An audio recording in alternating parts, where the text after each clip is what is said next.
Assalamualaikum warahmatullahi wabarakatuh. So, sa video na ito ay tatalakayin natin ang reader's response criticism. So, kami ang makagrupo ni Mugni Hana ni Shrihaya kung saan ako ang unang tagaulat sa paksang ito. So, ano ba yung tinatawag nating reader's response criticism?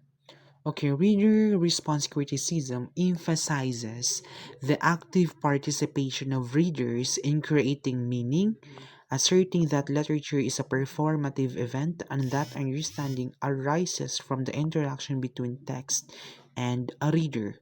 Okay, so ang reader response criticism ay isang teorya sa panitikan na nakatuon sa mambabasa bilang mahalagang bahagi ng pagbibigay kahulugan sa isang akda.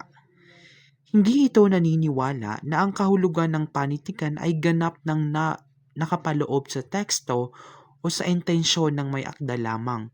Sa halip, sinasabi ng teoryang ito na nabubuo ang kahulugan ng mismong proseso ng pagbabasa. So sa pamamagitan ng ugnayan ng teksto at ng mambabasa, ibig sabihin ang panitika ay hindi buo hanggat hindi ito binabasa at inuunawa ng isang tao. Ngayon, dumako naman tayo sa background and origins. So, ang una rito ay ang the reader as an active participant. Okay, so sa reader response criticism, ang paglikha ng kahulugan ay isang aktibong proseso. So habang nagbabasa ang mambabasa, ginagamit niya ang kanyang personal na karanasan, emosyon, paniniwala at kaalaman sa buhay.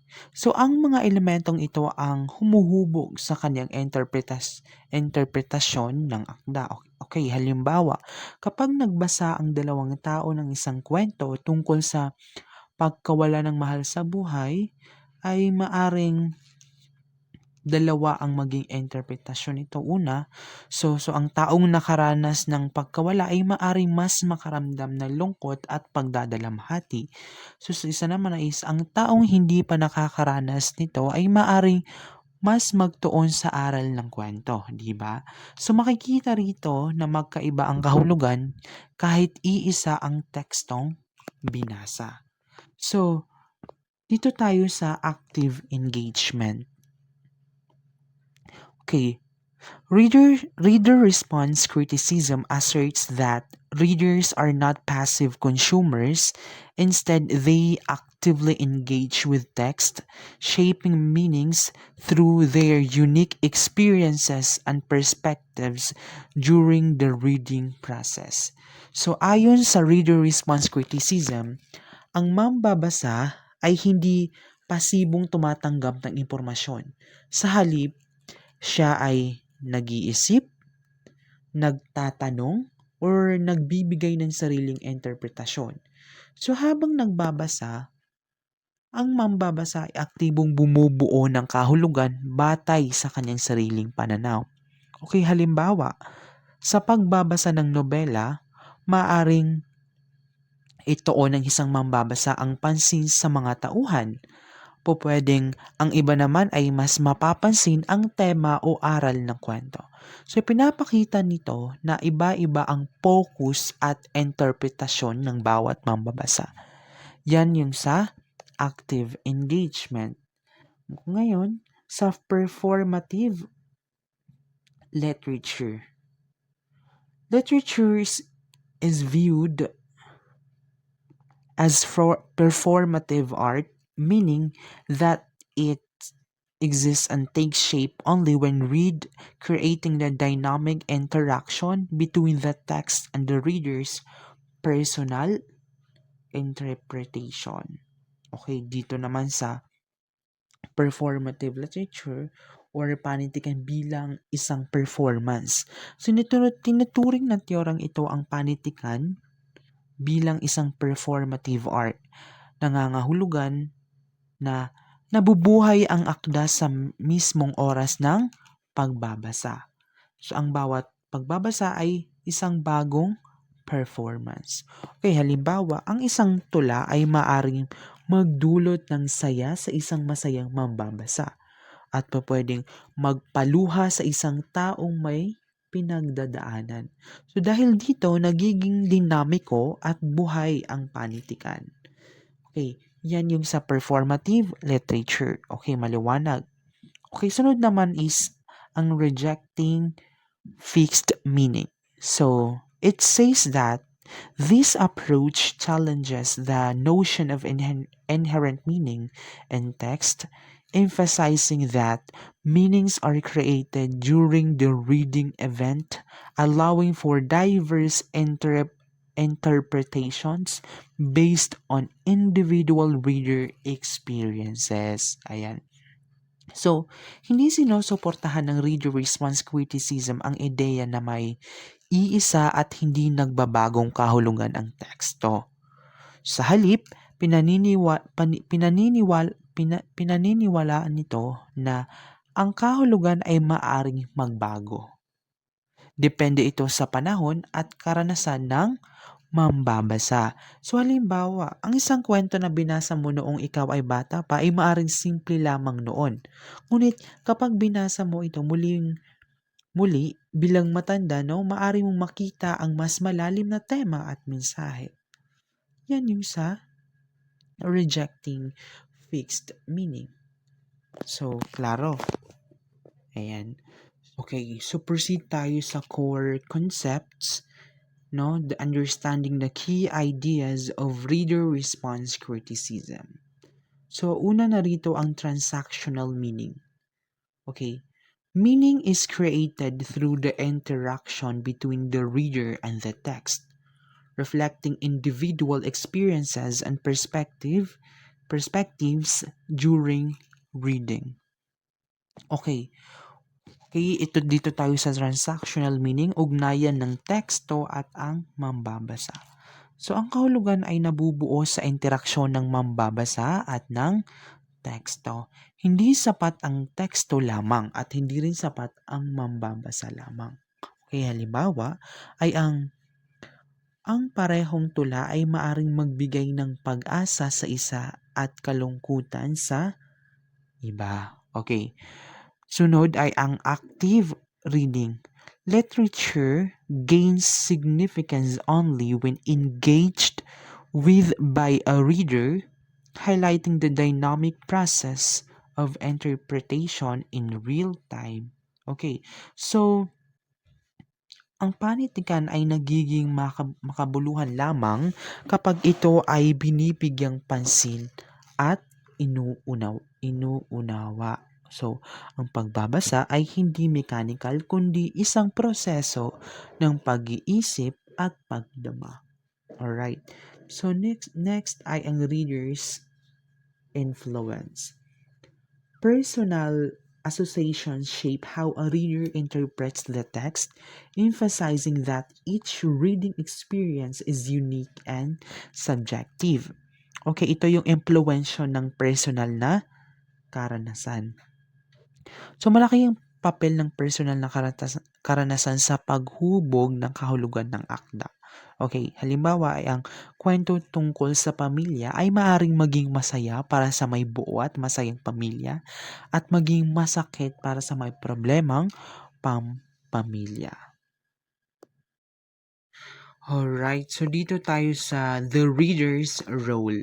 So, understanding interpretation and variability in reading. We have 3 subtopic here. The number 1 is the active participation.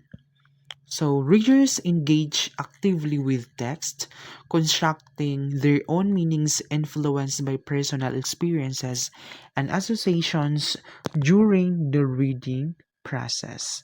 Okay, dito ay ang mambabasa ay kasamang lumilikha ng kahulugan ng panitikan. So, maaring yung meaning niya ay maiimpluwensyahan dahil sa personal na karanasan. Okay, so let's proceed sa diverse interpretations. So individual backgrounds and perspective lead to varied interpretations, showcasing how different readers can derive unique meanings from the same text. Dito naman is nagkakaroon ng iba't ibang interpretasyon, okay, diverse interpretation dahil sa magkakaibang karanasan at pananaw. Okay, the last one is the performance aspect. Each reading is a performance event where literature comes alive through interaction between the reader and the text, shaping meaning dynamically. Okay, dito is same lang sa natalakay kanina ay ang bawat pagbabasa ay isang natatanging karanasan at interpretasyon. Hindi mabubuo yung pagbabasa kung walang teksto at hindi rin mabubuo ang text kung walang ay magbabasa, di ba? Ngayon dito tayo sa major theorist in reader response. Sino-sino ba yung mga theorists dito sa teoryang reader response? Okay, ang una rito ay si Louis Rosenblanc. Okay? Si Louis Rosenblanc. So, yung sa kanya is understanding the transactional reading process. Okay, Louis Rosenblanc emphasizes the active interaction between reader and text, highlighting that meaning is constructed through personal engagement. No, her work reshapes our understanding of literature as a dynamic performance. Okay. So, maikli lang yung pagpaliwanag dito, no? So, ayon kay Rosenblatt, ang pagbabasa ay isang transaksyon sa pagitan ng mambabasa at teksto, no? So, lagi nating tatandaan na yung kay Louis Rosenblatt, ito yung transaksyon sa pagitan ng mambabasa at teksto. Again, mambabasa at ang teksto. So, ang damdamin at karanasan ng mambabasa ay mahalagang bahagi ng pag-unawa sa akda. Yan yung para kay Louis Rosenblatt. So ngayon, dito tayo kay Stanley Fish, interpretive communities. So dito sayang sa kana is understanding reader influence through context. Okay, okay, and theories dito ay si Stanley Fish. Okay, Stanley Fish emphasizes the importance of interpretive communities where readers' backgrounds shape their understanding of text. This highlights the social context that influences individual interpretations and meaning-making processes. Yung dito is pinapakita ni Fish na ang interpretasyon ng isang mambabasa ay naaapektuhan ng kanyang komunidad tulad ng kultura, relihiyon, edukasyon at panlipunang konteksto. So halimbawa ay ang magkaiba ang pagbasa ng isang guro, estudyante at manunulat sa iisang konteksto. Okay, maliwanag. So, sunod naman ay ang panghuli ay si Wolfgang Iser.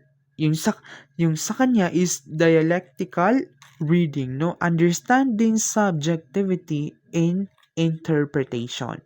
So, Iser emphasizes the dialogue between reader and text, where subjectivity shapes meaning through personal interaction, encouraging diverse interpretations based on individual experiences.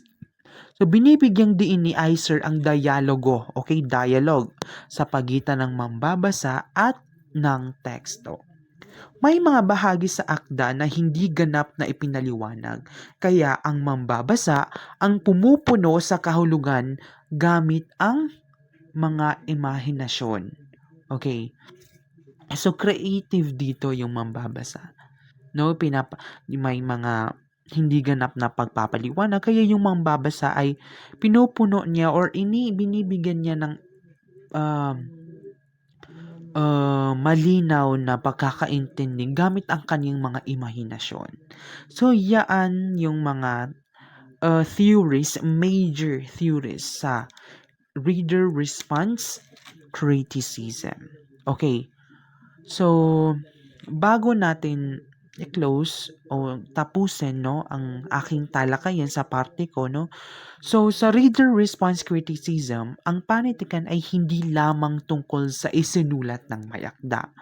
Ito ay tungkol din sa kung paano ito binabasa at inuunawa ng mambabasa. Dahil dito, ang bawat pagbabasa ay natatangi, makabuluhan at personal. Okay, yan yun lang sa part ko. At maraming salamat sa pakikinig.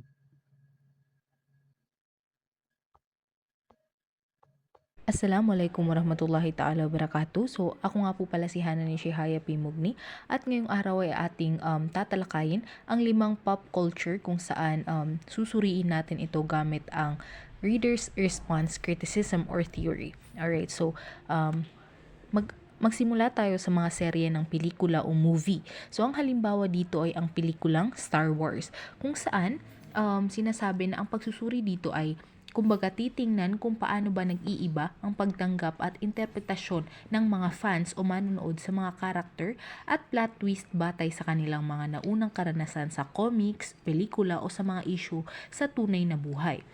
And of course, no, doon nga sa Star Wars, so ang pagtugon ng mga manonood sa pagbabago ng karakter ni Wanda Maximoff, 'di ba, si Scarlet Witch, kung saan maaaring nakabatay sa kanilang personal na pananaw na sa pagdadalamhati at pagiging ina. Alright, so next naman ay mga kanta na may malabong liriko. Halimbawa dito ay yung kanta ng Eraserheads na may malalim na talinhaga. Okay, so dito susuriin kung paano nag-iiba ang ibinibigay na kahulugan ng mga tagapakinig sa mga liriko.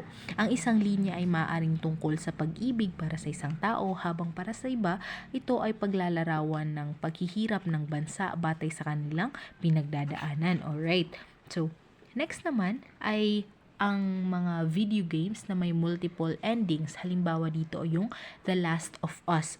And dito susuriin or magtutuon sa mga desisyon na ginagawa ng player sa laro at kung paano nakakaapekto ang mga desisyong ito sa kanilang emosyonal na pagtugon sa ending, kung saan ang game ay magkakaroon ng iba't ibang moral na bigat at kahulugan sa bawat player. Okay.